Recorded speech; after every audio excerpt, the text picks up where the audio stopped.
Wêreldse mense het nou met hierdie uitvinding gekom van Black Friday.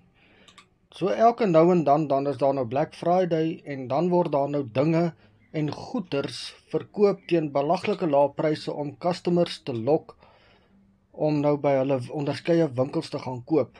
Toe wonder ek nou so daaraan, ons as werktuie van die Here Jesus Christus, ons as evangeliste, pastore, predikante, geesteswerkers, waarom hou ons nie so ding soos 'n White Friday nie, in plaas van 'n Black Friday, want die wêreld hou mos van die duister, dis hoekom dit Black Friday is, maar die ware volgelinge van die Here Jesus is mos kinders van die lig.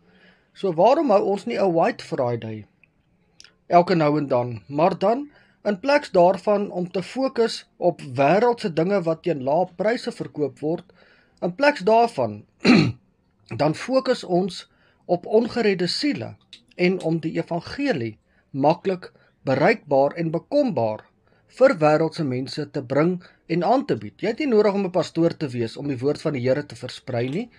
Jy het nie nodig om 'n predikant te wees om evangelisasiewerk te doen nie.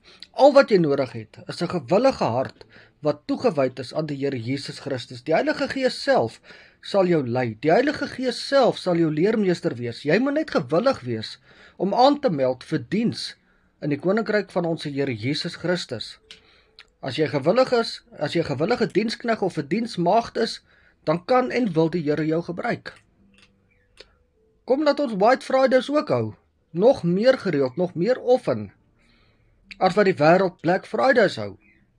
En dan fokus ons op hulle wie nog ongered is, hulle wie nog nodig het om die evangelie van die Here Jesus Christus te ontvang, sodat hulle ook deur die geloof uit genade gered kan word. Baie seëngroete en baie Jesus liefde. Shalom.